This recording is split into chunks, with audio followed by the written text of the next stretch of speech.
Back again, a little bit more about Stonehenge.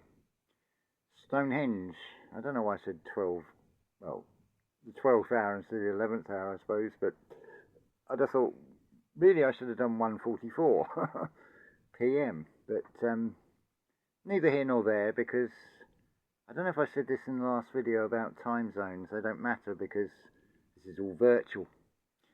And it's a perfect illustration because you can use things like YouTube. You can just type in Stonehenge and you can get to see the aerial view. You can get to see the ground level view. You can see individual stones and so on. So you've got images you can use. You can use from the external world into this, even if you've never seen or been to Stonehenge. You can now, because we're going there virtually. There's also a valuable lesson in this. I wonder if anybody did, just purely from the title, make a snap decision and actually booked a trip to Stonehenge. Could be that somebody listens to this video and they maybe live just a few miles or kilometres away and it wouldn't be far to go. So that as much in this realm with the esoteric, it's take personal responsibility. Well, whose fault is it if you go there because you've just looked at the title? So a question for you all here. When you saw the notification for this video and saw the title, what was your first thoughts? Bear in mind also, it was an open invitation, so it's well and truly wide open. So I could be inviting people that dislike me for whatever reason. But that's how they feel. I don't know, maybe there's things I say or things about me that trigger them. Well, then that's a sign to, I need to look inside myself and ask myself these questions. Any questions, by the way? Any questions is what you should be asking yourself. Are there any questions? Why am I triggered by this or whatever? But they'd be welcome. I wouldn't turn them away. Because in the 2D through the screens is one thing, but in the flesh is something else anyway. But why not descend on Stonehenge? Is it that far beneath you? Because you can, on these YouTube videos, you can see the drone footages of, and you can see the aerial view, so you can take the higher perspective and you can see it is beneath you. You can get up close and personal on the ground level in your imagination. You can actually move those stones towards you because physically you're not going anywhere. So just see what you can do with it. Have fun with it. But I'm intrigued to know what your initial reaction is to seeing that title. And, oh, is he going to be at Stonehenge? It's like, how's he getting from Portugal so quick? And, well, that's not difficult with a flight anyway, but it's only a matter of hours. So it would be perfectly doable if it was on the spur of the moment thought. But it's a thought experiment.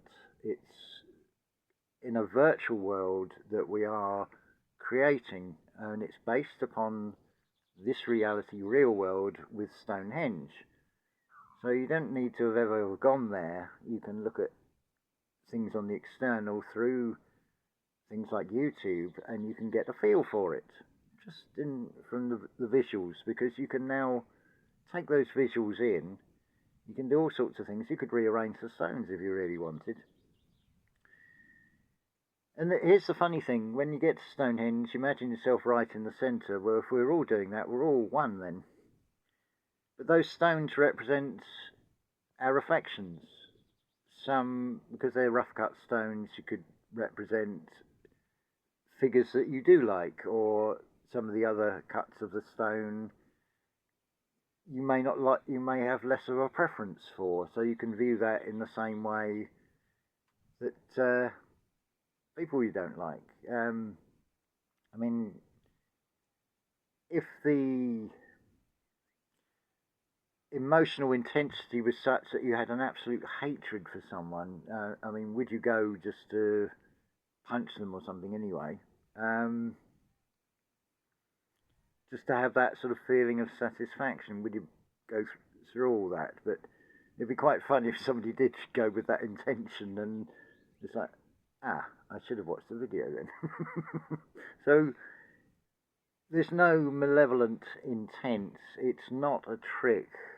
It's just where we all have to take personal responsibility. It's like, well, did we actually listen to the video, or did we just jump to a conclusion? Did we make an assumption? But if you do go there, then I hope you have a wonderful day, and I hope the weather's kind as well. Because I've been there, and I've been past it many times, and it's fairly open from what I can remember, the countryside. So if it's blowing a cold wind, it's not going to be pleasant, really. It's like a lot of these things. The tourist side will always show you the pretty summer pictures when the weather is nice and it's blue skies and sunshine. They're not likely to show you thunderstorms and dark clouds and as an invitation to get you to go there. So you've got to see the light and the dark. That's been sort of shown, and equally shown by not being shown. Because you wouldn't advertise something in a poor light, surely. Or apart from, I think, estate agents or realtors in the USA, they might say quiet, secluded garden is a code word of saying it's permanently in shade by overhanging trees or another building or something. Convenience to the to get to wherever.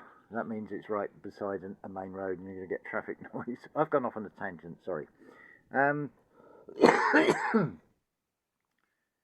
So yeah, I feel this will be a very interesting experiment, and you sort of taken part in it because you've been offered a script, you've been enticed by seeing a video with a title, but it was an invitation, and in more than one way.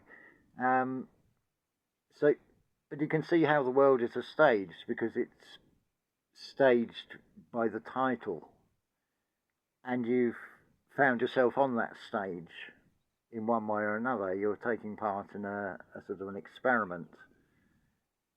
As much as anything else, it's like, well, clearly there is stories put out, there is some kind of harvesting of negative energies, and it makes sense that with power outages that makes for a huge surge in negative energy when people start realizing their fridges don't work, the phone battery's dying and they can't charge the phone, they can't make themselves a tea or coffee or something because they've got an electric kettle and no backup, these kind of things.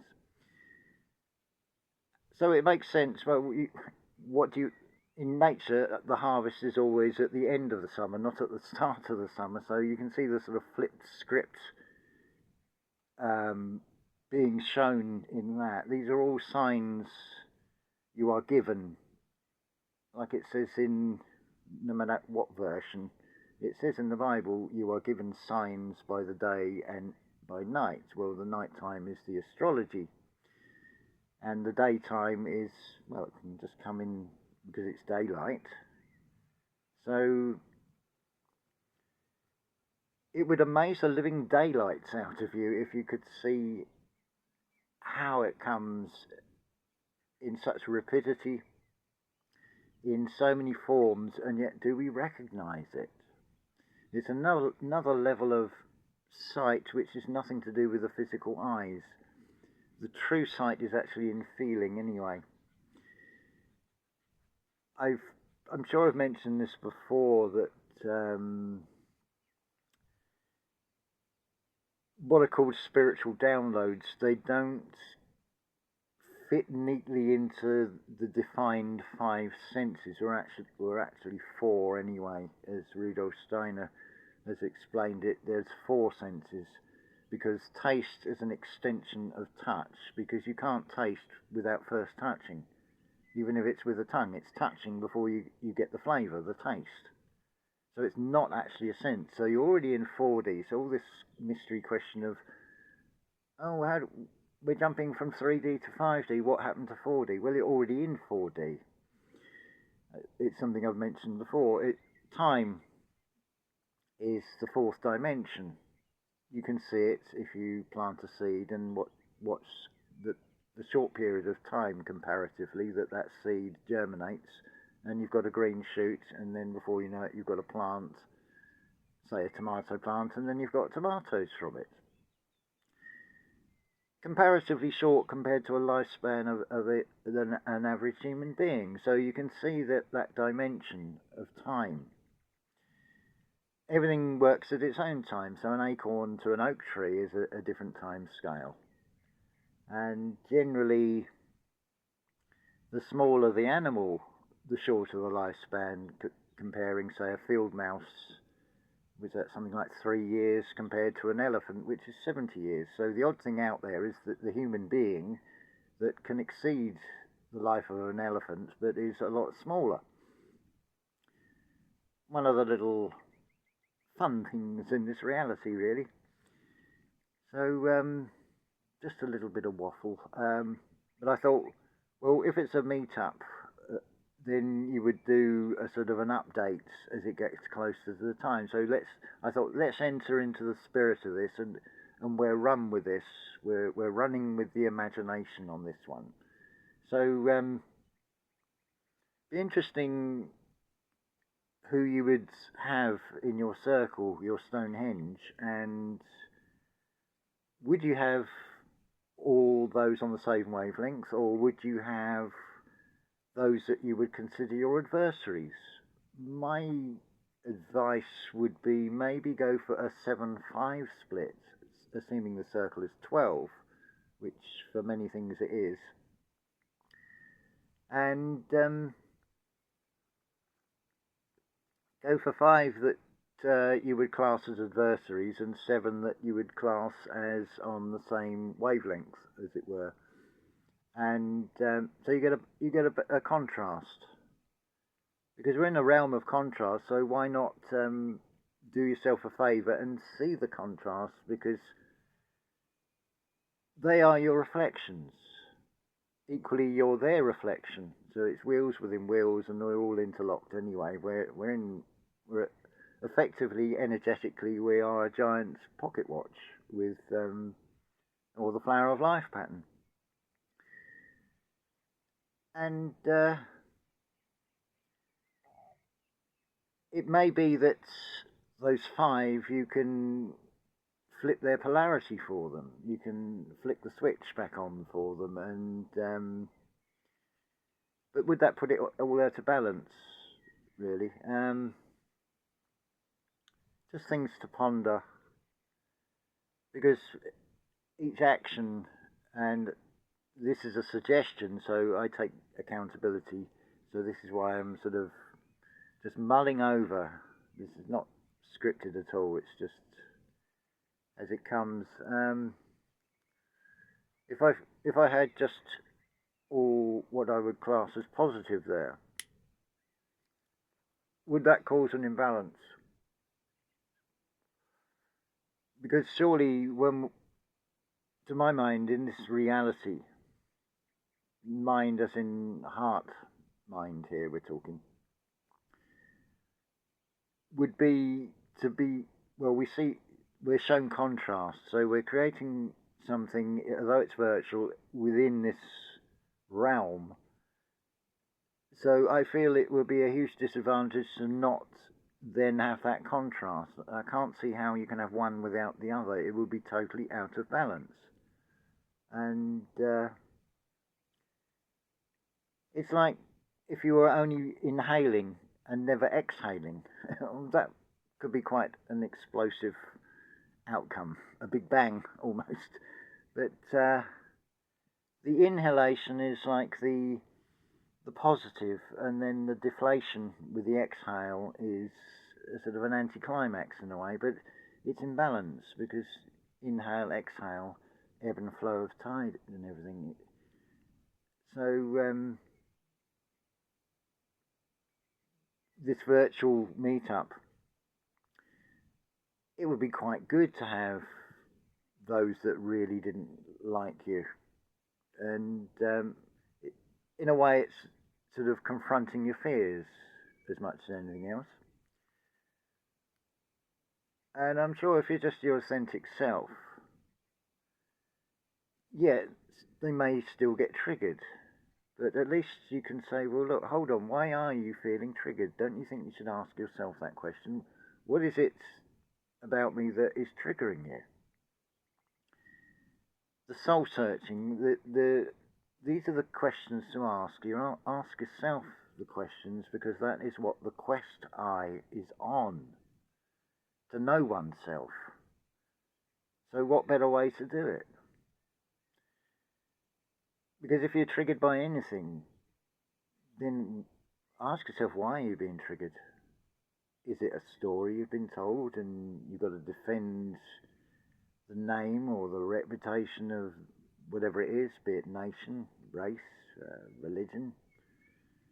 It's that's being played, I would say. Falling for the divide and conquer tactics. So this virtual meetup as well, it's basically a coming together as one, because we'd all be standing in that same centre spot of that circle. But at the same time, we're also a reflection of each other being shown as well. I mean, you could even expand it. You could have concentric rings. Hello, we're in Atlantis now. So I'm going to end this video here, but I may go the whole hog on this one, and depending on the weather, 12 o'clock midday, that'll be UK time. And I'm thinking the biggest audience is the United States, so maybe if I do a 12 o'clock live on Saturday and go for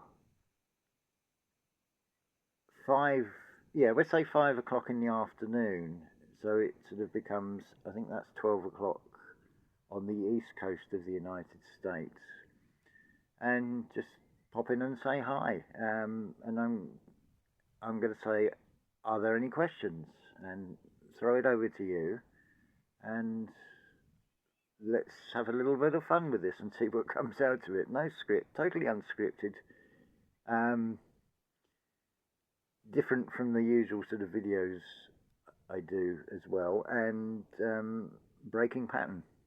Why not? And using the resources we've got. So I get to speak to many more people virtually than I do physically in the flesh, because of this world that I live in.